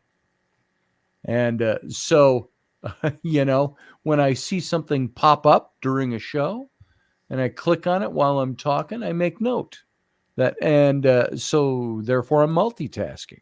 When multitasking is horrendous. But then I'll go look at that when I'm done. Well, I mean, So in that case, you're sort of prioritize. It depends, I guess, with the prioritization and the fact that we have a very limited amount of time, in our life yeah, and in our day and everything. So, I mean, here's a it's good question for you. uh Do you think the use that over dopamine use can burn us out quicker in life in general? Do you think in the attempt to multitask and do lots of different things, and we've got the beautiful freedom to be able to do that with our technology, will that burn us out quicker? Will we die younger? well, I mean, not directly burnout, but with like dopamine and receptors and any form of Hmm. addiction, it takes more and more and more to get the same high. And then whatever you're doing to reach that same high, I think that's where the burnout's gonna There. getting, because Yeah. you end up doing more and more and more and Yeah. trying to get the same high out of it. And whether that's the mechanism that's driving the driving force or whatever, that's a different issue. Yes. But Yes. I mean, in terms of finding value, I mean, nowadays when people are not really finding value in traditional forms of reading, rather than, I mean, I read faster on the computer than I have with books. Sure. And like you guys, I have hundreds of books I need I to do get too. to read. I've And got hundreds of books, digital. Hell, if I well, were I to, tend to read faster online, because that's what my brain is used to. Whether right, it's email, or I mean, is that part of the evolutionary process or whatever? But I it mean, might there's be. also the cultural aspect of books, the whole thing of actually making a book and having it in your hand and having that book survive 1,000 years or whatever. It's an old form of media, and Yeah. how we pass down knowledge. And I mean, with Well, technology and all that, we come up with better ways to do that, pass down knowledge and stuff. I open up my Kindle for my computer, and I look at the library I have stacked up in here, and a lot of this is stuff I have purchased and downloaded for the purpose of this show. Hmm. But I look at Dr. Michael Heiser's Reversing Herman about the Nephilim. I look at Body of Proof on UFOs. Yeah. I mean, just look at this. I've got a book on the Jinn. I've got Supernatural by Michael Heiser. And Hmm. I've got the Hermetica in here. In Plain Sight by Ross. That's UFO stuff. Right. Why Dogs, Humans, and Bees Get Depressed. I thought that was an interesting. When I saw it, I thought it was interesting. I started reading it. I've got the writings of Richard Feynman.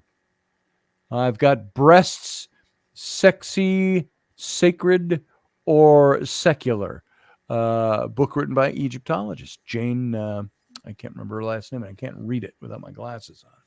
But Stolen Youth, The Good Heart by the Dalai Lama, Uncovering Celtic Mythology, Celtic Tales, Sumerian Mythology. I've got the Meditations of Marcus Aurelius.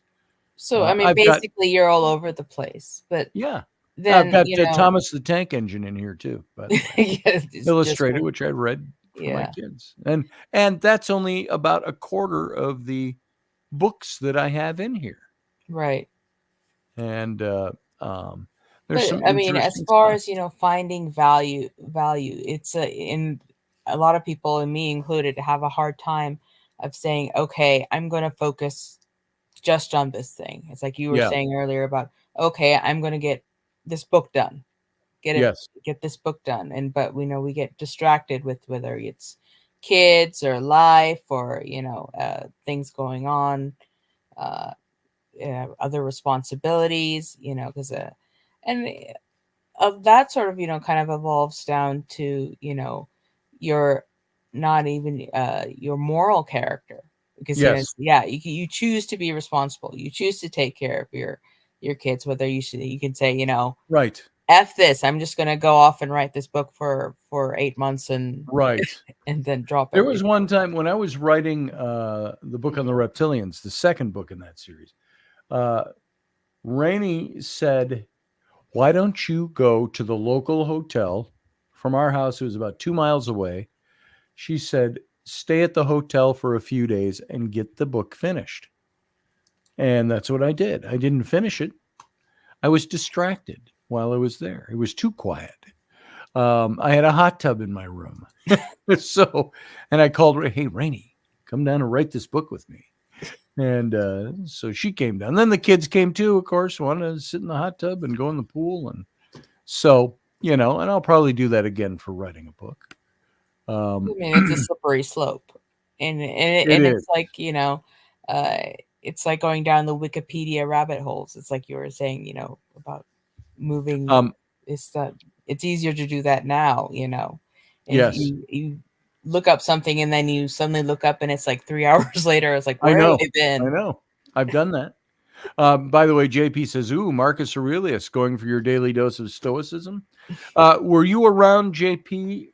Was it last year or 2 years ago now that we did a whole series from the Meditations of Marcus Aurelius? I think that was last year. Was it last year? Yeah. That was fun. We did maybe 15 shows or so out of the Meditations. I would love to see more shows on different philosophers, though. That's just me. Yeah. As far as I should. Because some of them, some of their lives are just, crazy. And you don't really. It's the only way to put it. Yeah. So definitely. So books, I think reading, yes. I think reading is a lost art. I think it's something that I can't be a super advocate of it because I didn't do it myself when I was young. I was 1/3 into my life before I started reading books. 21 years old. And, no, I was 19. I take that back. 19 or 20. So almost 1/3 into my life before I really started reading and appreciating it and appreciating books. I mean, you can't even imagine. I mean, at least nowadays, and particularly in the West with education, where would you be now if you didn't have the ability to read? That's right. By the way, Jason says to you, do you see his message to you here? Yes. I can't with you and your philosophers. Yes, not to bury your point you just made. Yeah. A playlist, says Kalina. I can accomplish anything then. I've got right now, I told you, I got stuff up in my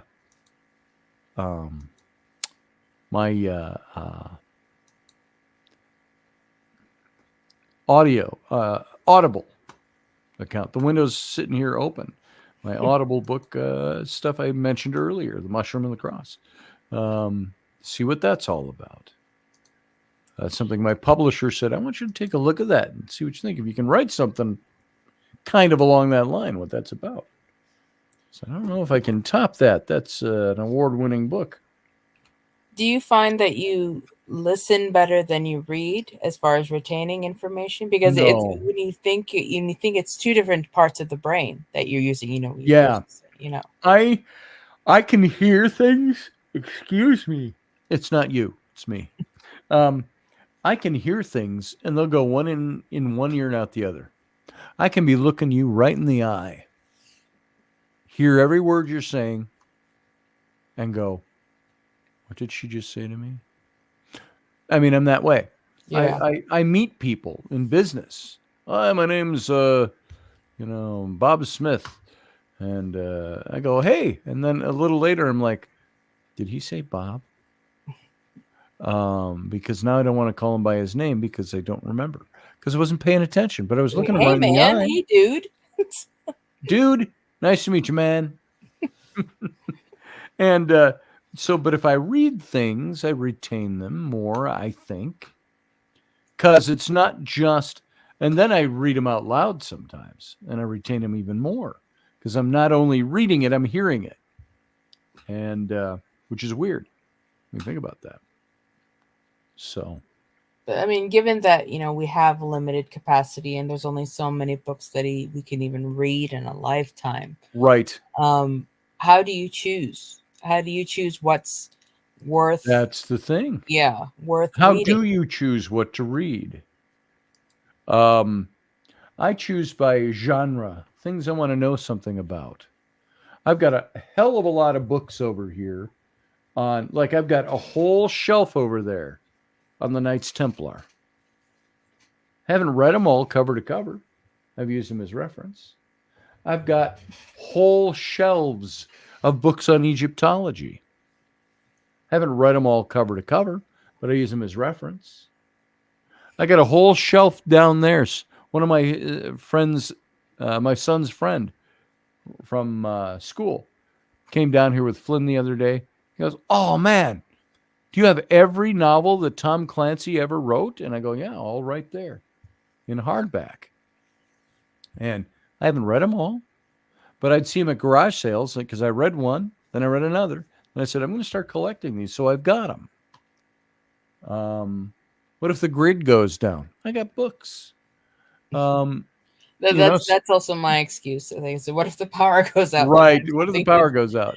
I got a lot of books on American history. I've got about 40 books on Shakespeare and Shakespearean history, or Elizabethan history, Tudor history.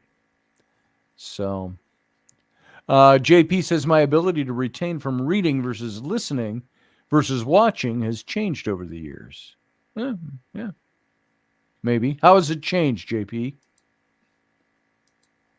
So, no one introduces themselves with their last name. Age and result of neuroplasticity. Your brain becomes more rigid. Yep. So, how do you keep your brain flexible? I mean, you do. I mean, there's exercises you can do, like we do puzzles, and it's like the same thing about you redo your neural pathways by repetition. So some people do Sudoku puzzles, some people do crosswords, some people do math. So we can't escape the math, but right. As far as expand your horizons through reading. I mean, like you're such a history buff, so I mean, most of the stuff you talked about is historical stuff, or you can dive into a completely. I mean, I like to sometimes I like to dive into completely foreign topics, even if I'm not that interested in it, but just to see what would happen. It's experimentation. So. I started reading this book, and I didn't get very far in it. And it's this huge book here on, and it's by Gurdjieff, G.I. Gurdjieff, Beelzebub's Tales to His Grandson. All and Everything. It's kind of subtitled. And this is, it's an interesting, but something I hadn't read. And John Ward said, "Oh, you've got Gurdjieff. You have Gurdjieff." It says here, an allegory for the most convincing fusion of Eastern and Western thought that has yet to be seen, said somebody in small print. And it's white on black, so it's harder to read. But I started reading this, and it's an allegorical tale, and it's very interesting. But have I had a chance to read it? No. I picked it up from time to time and tried to pick up where I left off and found myself having to go back to the beginning. And it's that thick. So you tend to find books that are like that can like also be murder weapons. Yes. If this were hardcover, it could be. Oh, it's not? I thought it was hardcover. No. This is the soft cover. Oh boy. So I've got that one I've got to keep coming back to. And that's one I hadn't read, and it was something that was different. I've got books like this that I love on Mary, Queen of Scots. Mm-hmm. You know when I got that? When I was writing Tam O'Hare, because Mary, Queen of Scots is a huge character in the book, and I wanted to portray her the right way. as she was. And so there's all that kind of stuff. Yeah, and reading it triggers memories within yourself, or whoever reads them. Some books So it's that almost like a form of self-therapy. it is. Yeah. These are 3 books that were fairly influential on the way I think these days. The Jesus Mysteries. This was by was the original Jesus a pagan god? He asks. Not that he was a pagan, but was he patterned after? It was an interesting question. It was Timothy Freak and Peter Gandy. Timothy Freak, I know now, since he wrote that book. We had him on the show. John Ward and I had him on Intrepid Radio. Then there was The Laughing Jesus, was their second book. The Religious Lies and Gnostic Wisdom. And then they did Jesus and the Lost Goddess. And The Secret Teachings of the Original Christians. And very telling books, and written not from a stodgy point of view, but written with a very personal point of view, which made them very interesting to read. But there's 3 books right there, that series of theirs, that was very influential on the way I think. Was it, you say it's influential, but was it believable? Yes. Okay. Mostly because they deal with history. They deal with history. They deal with. It's not like talking about. You read books by New Agey kind of spiritist people who talk about all the goings on in heaven and our angels and this and then the whole book's about. Then you go, yeah, that's great, but how do you know that really exists? You've never been there. Mm-hmm. This, he digs into history, the history of the Gnostics, Gnostic Christianity, the history of the war between the Gnostics, the mystics, and the literalist Orthodox Church, which I've talked about a lot on this show over the years. And he talks about how Jesus was one of these many messiahs that he gave the bullet-pointed list, which I've talked about before. All these things. He says, who am I talking? Who would you assume I'm talking about when I say he was born on December 25th? A star guided magicians to his birthplace. Shepherds attended him. He was born in a stable.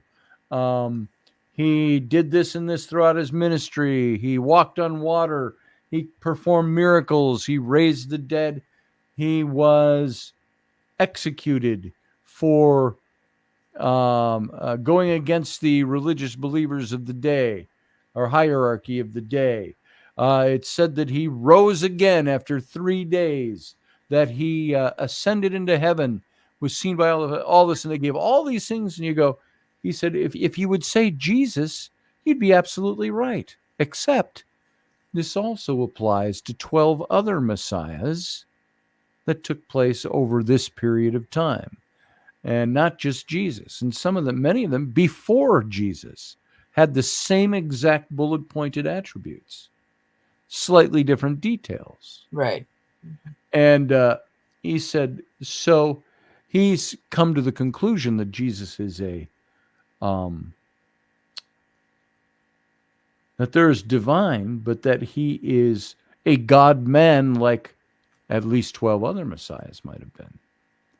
And so that's his take. So there is... So is he saying Jesus is a hybrid? No.